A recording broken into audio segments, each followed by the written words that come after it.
Hello दोस्तों, welcome back to coffee with Sumit Jain. आज एक रिक्वेस्ट आई मेरे पास कि चाइना और इंडिया दोनों ही एक सुपर पावर बनने की कोशिश कर रहे हैं।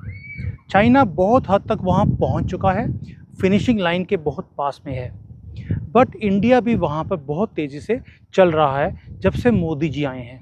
उससे पहले तो पता है आपको, सिर्फ घोटालों की गवर्नमेंट थी हमारे पास और कोई भी डेवलपमेंट का काम होता नहीं था, ये बोलकर कि हम गरीब कंट्री हैं, हमारे पास पैसा नहीं है। लेकिन आज आप देखिए 100 लाख करोड़ रुपया गवर्नमेंट खर्च कर रही है इंफ्रास्ट्रक्चर के ऊपर। चाइना ने भी अरबों रुपए, जिसका कोई हिसाब नहीं है, वो इन्होंने लगाया अपनी कंट्री को डेवलप करने के लिए। तो दोनों ही कंट्रीज, इन्होंने पैसा लगा दिया, हम अभी लगा रहे हैं।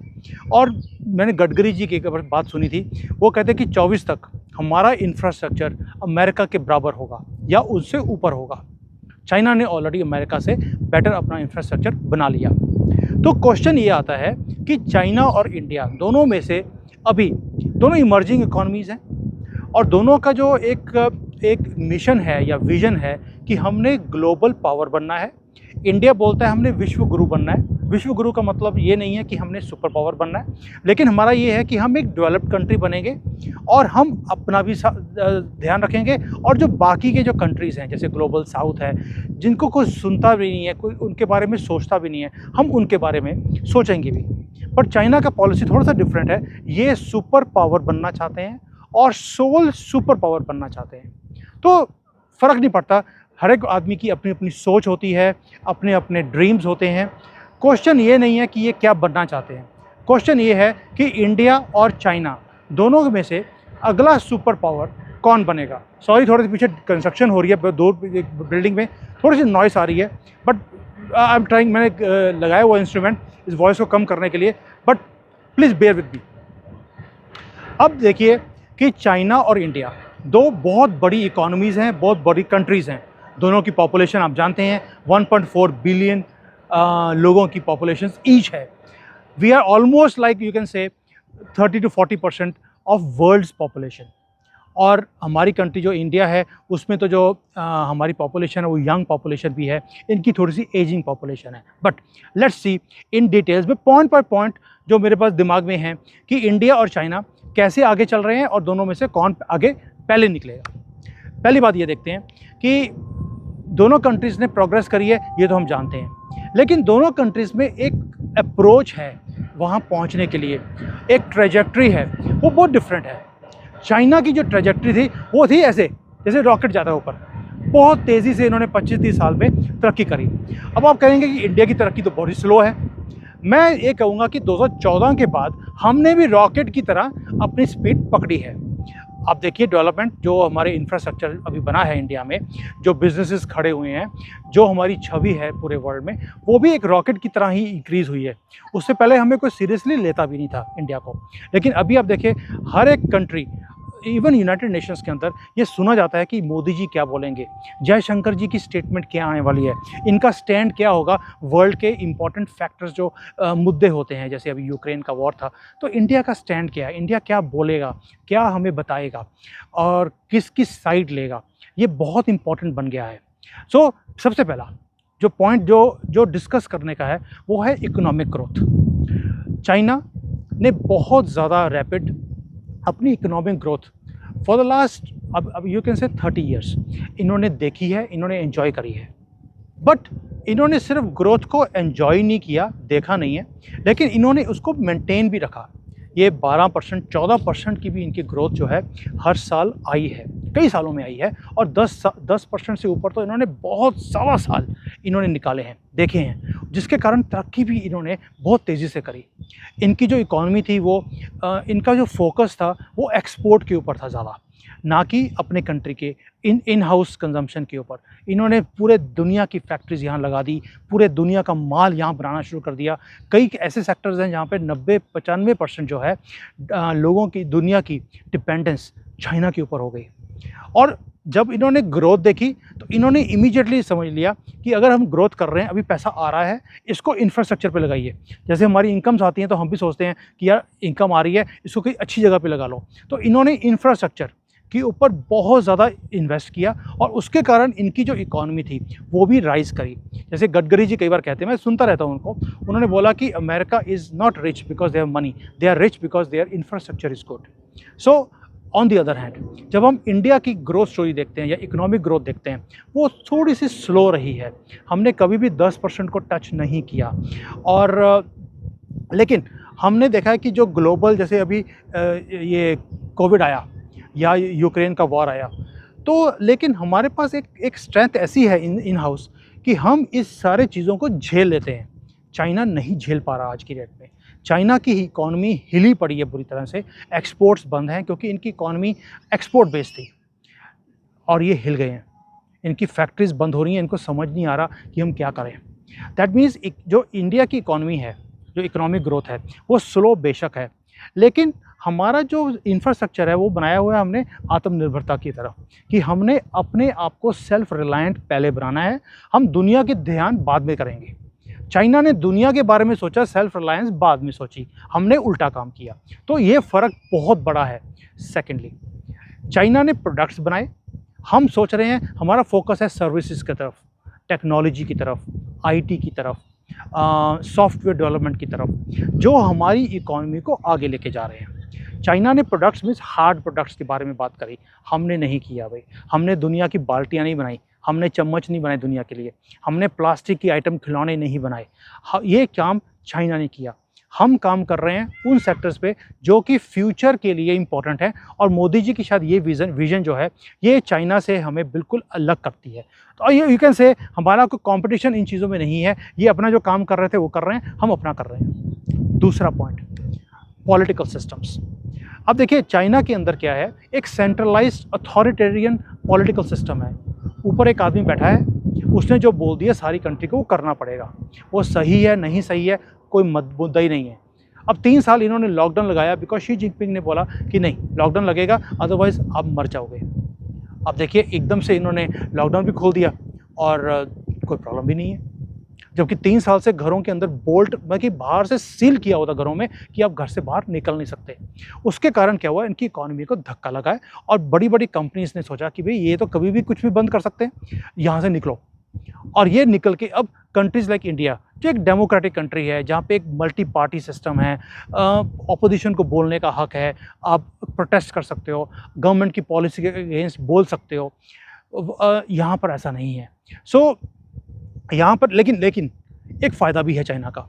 चाइना का ये फ़ायदा है कि यहाँ पर एक डिसीजन लिया आपने और अगले दिन वो इम्प्लीमेंट हो जाता है। आप समझो कि अगर आज सुबह शी जिनपिंग ने या प्रेसिडेंट ने कुछ बोल दिया तो आज रात तक वो उसकी इम्प्लीमेंटेशन शुरू हो जाएगी। बट जो पॉलिटिकल सिस्टम होता है जैसे डेमोक्रेसी है, उसके अंदर ये चीज़ें पॉसिबल नहीं है। बट एक और भी चीज़ है कि जैसे यहाँ पर चाइना में अथॉरिटेरियन सिस्टम इतना ज़्यादा है कि इंडिविजुअल किसी भी बंदे को बोलने का हक नहीं है। आप बोल ही नहीं सकते गवर्नमेंट के अगेंस्ट या प्रेसिडेंट के अगेंस्ट। और यहाँ पर लोग जो हैं उनको पता नहीं होता कि उनके प्रोविंस का चीफ मिनिस्टर कौन है या प्रोविंस का हेड कौन है, स्टेट का हेड कौन है, मिनिस्टर्स कौन है। दे हैव नो नॉलेज और इनकी पार्टिसिपेशन भी नहीं है। कोई यहाँ पे वोटिंग सिस्टम नहीं है। आप किसी चीज़ को आपको अच्छा नहीं लगता, आप उसके अगेंस्ट ना तो बोल सकते हैं ना अपनी आवाज़ उठा सकते हैं। बट इंडिया के अंदर हमारे वहाँ डिबेट्स होती हैं। जैसे अभी गवर्नमेंट ने बोला है कि हमने यूनिफॉर्म सिविल कोड लेके आना है, तो 30 दिन के लिए डिबेट है वहाँ पर और सब तरह से ओपिनियंस आएंगे, गवर्नमेंट उनको देखेगी, उसके बाद फिर अपनी पॉलिसी बनाएगी कि हमने कैसे चेंजेस लेकर आने हैं ताकि पूरे कंट्री में ये एक्सेप्ट हो। यस, इसके कारण प्रॉब्लम्स भी आती हैं, चैलेंजेस भी आते हैं, पॉलिसी को इम्प्लीमेंट करने में टाइम भी लगता है, लेकिन सबका साथ सबका विश्वास जो होता है ना, वो चीज़ पॉसिबल है। पर चाइना में ऐसा नहीं है। दैट मीन्स कोई यहाँ पर अगर गलत डिसीजन ले लिया ऊपर के आदमी ने, तो उसको ठीक करने का सिस्टम ही नहीं है पॉलिटिकल सिस्टम में। तो ये एक मार्क्ड डिफरेंस है कि अगर सपोजिंग शी जिनपिंग ने कोई गलत डिसीजन ले लिया, मैं नहीं कह रहा हूँ ये ले रहे हैं, अगर इन्होंने ले लिया तो उसको ठीक करने का रास्ता नहीं है इनके पास। तो ये एक प्रॉब्लम है पॉलिटिकल सिस्टम में, ये डिफरेंस है। नाउ अगला पॉइंट है मिलिट्री स्ट्रेंथ। चाइना का जो बजट है डिफेंस के ऊपर वो बहुत बड़ा है, शायद इंडिया से 3, 4, 5 गुना बड़ा है। हमारा शायद 75 बिलियन का है, इनका 300 बिलियन, 250-300 बिलियन के आसपास है। क्योंकि इनका डाटा बाहर निकलता नहीं है तो मैं बता नहीं सकता कितना है। लेकिन इन्होंने भी अभी टेक्नोलॉजी के ऊपर एडवांस्ड सिस्टम डेवलप करने के लिए लगाना शुरू कर दिया। इंडिया अभी शुरू किया है, इन्होंने काफ़ी साल पहले कर दिया था, लेकिन अब ये एडवांसमेंट की तरफ और क्वालिटी की तरफ जा रहे हैं। मैंने पिछली वीडियो में बताया था आपको कि शी जिनपिंग ने, मुझे लगता है यहाँ के प्रेसिडेंट ने मोदी जी को कॉपी करना शुरू कर दिया कि जो मोदी जी कर रहे हैं मुझे वही काम मुझे भी करना है। तो क्योंकि मोदी जी ने क्वांटिटी के ऊपर काम नहीं किया, उन्होंने ये नहीं बोला कि 1 लाख मिसाइल बना दो, उन्होंने बोला बनाओ कम लेकिन बनाओ ब्रह्मोस जो घुस के मारे और दूसरे को पता भी नहीं लगे। जैसे पाकिस्तान के अंदर हमारा ब्रह्मोस गया गलती से, वैसे तो गलती से गया था, लेकिन 3.5 मिनट उनकी कंट्री में रहा, उनको पता लगा भी नहीं। और 2 दिन के बाद किसी ने बताया यार ये तो एक मिसाइल सा गिरा लगता है, ये ऊपर इंडिया का झंडा है, तो उन्होंने मिलिट्री को बताया, तो मिलिट्री को 2 दिन के बाद पता लगा। तो मोदी जी वो काम कर रहे हैं कि मैं घुस के मारूंगा और बनाऊंगा क्वालिटी चीज़, मुझे क्वांटिटी नहीं चाहिए।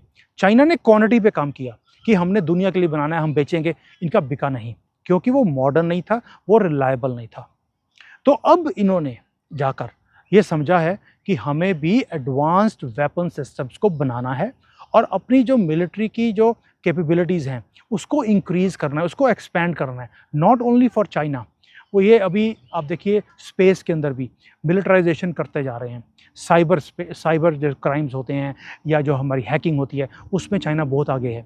मैं नहीं कहता हूँ कि इंडिया को ये काम करने चाहिए, but China now has becoming a work in progress to increase their military strength, और उसके लिए जो डिफेंस की कैपेबिलिटीज़ हैं। और सेकेंडली एक और डिफरेंस क्या है, चाइना अपना प्रोडक्ट्स खुद बना रहा है, इंडिया अभी भी बाहर से ले रहा है। तो हमारे पास भी एडवांस टेक्नोलॉजीज़ और वेपन सिस्टम्स हैं, लेकिन हमने बाहर से लिए, कुछ हम वहाँ पर बना रहे हैं, जैसे तेजस बनाया, ब्रह्मोस बनाया। लेकिन ब्रह्मोस जो है इंडिया में बन ज़रूर रहा है, लेकिन with a joint venture with a Russian company, right. But China ये सारी टेक्नोलॉजीज़ खुद बनाने की कोशिश कर रहा है, या आप कई लोग बोलेंगे बनाता कहाँ है, कॉपी करता है। कुछ भी है, वो एक कॉपी कर रहे हैं या ये बना रहे हैं, लेकिन ये खुद बनाने की कोशिश कर रहे हैं। तो ये थोड़ा सा डिफरेंस है। इंडिया मेक इन इंडिया पे लगा हुआ है।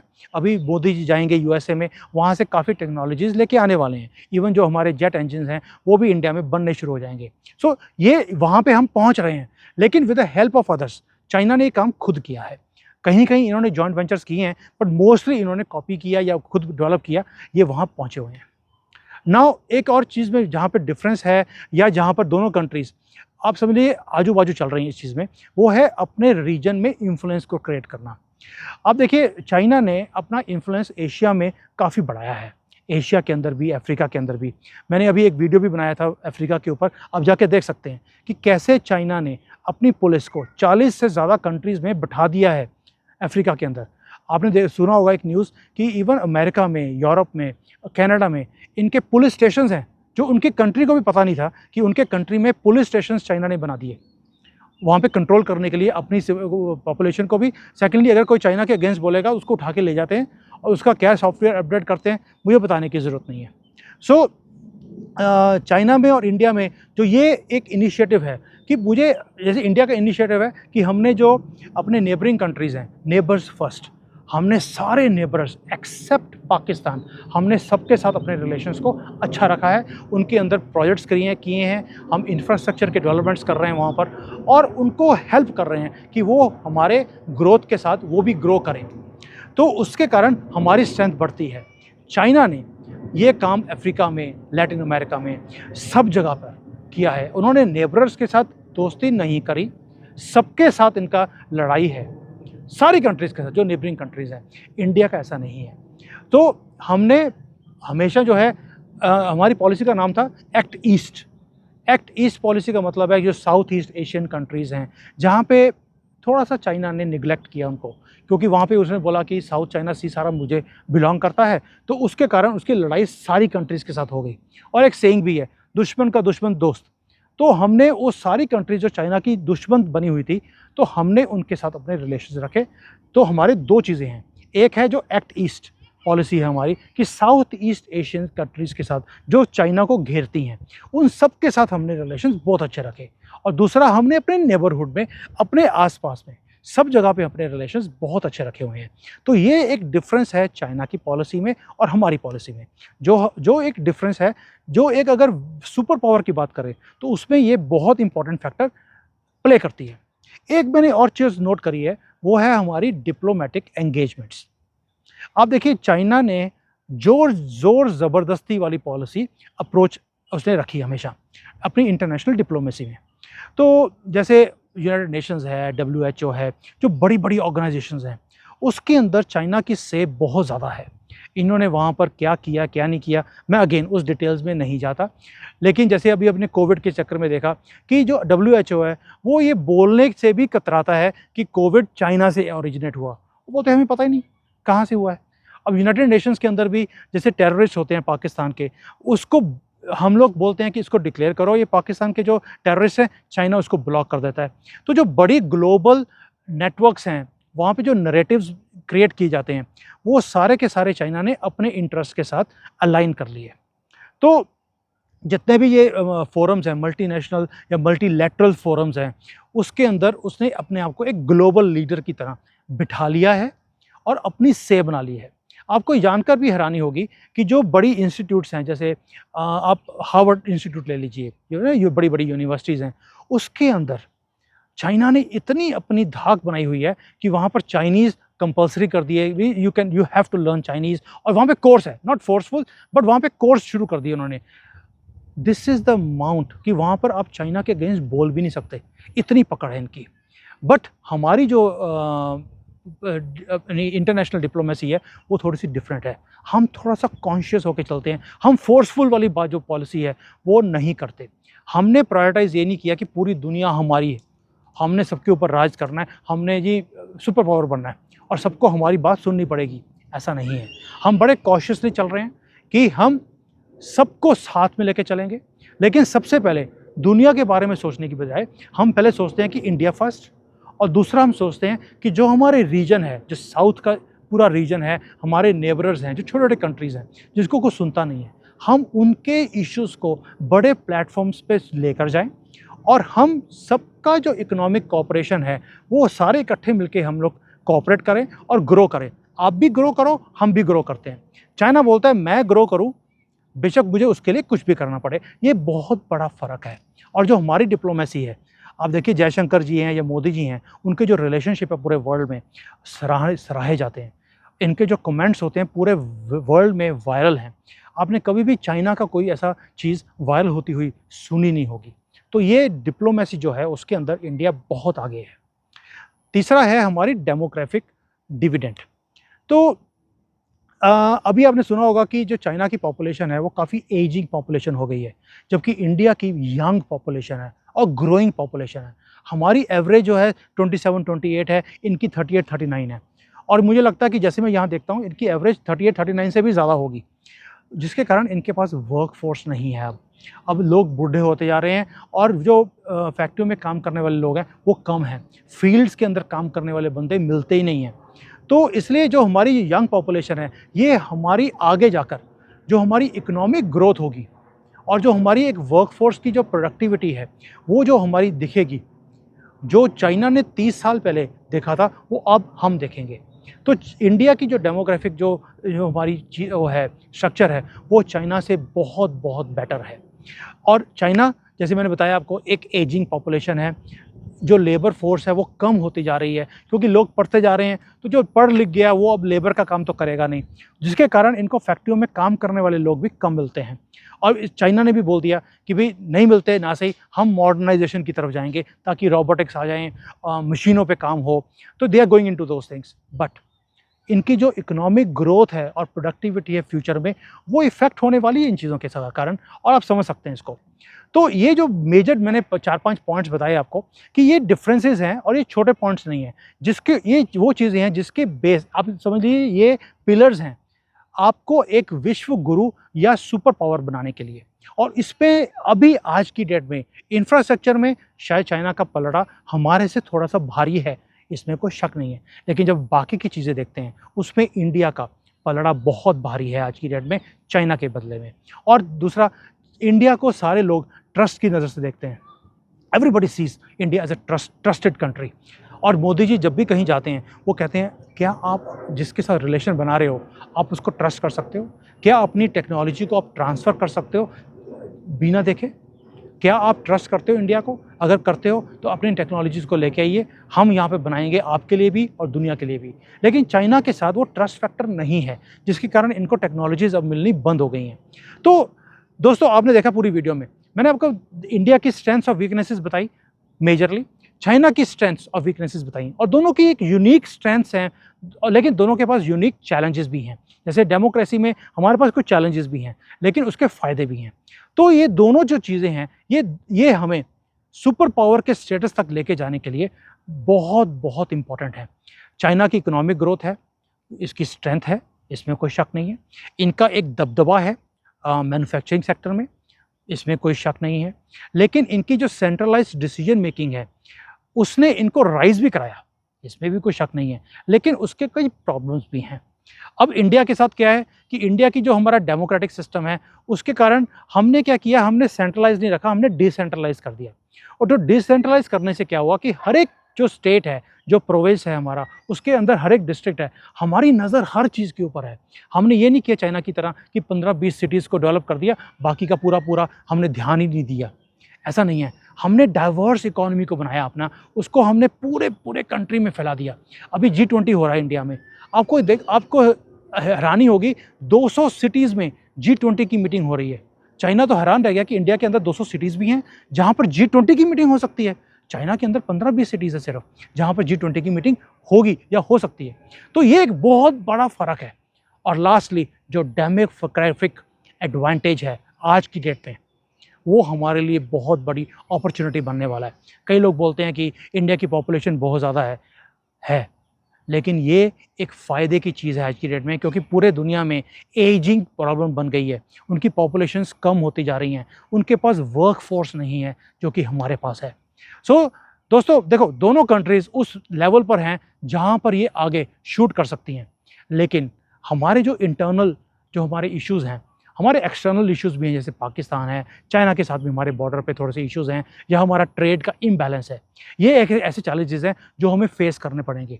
हमारे अंदर पॉलिटिकल सिस्टम इतना सड़ गया अभी, जो अपोजिशन पार्टीज़ कर रही हैं, तो ये इंडिया को डिफेम करने के लिए बाहर जाते हैं, उल्टी सीधी बातें करते हैं। ये ऐसे चैलेंजेस हैं जो चाइना को फेस नहीं करने पड़ते।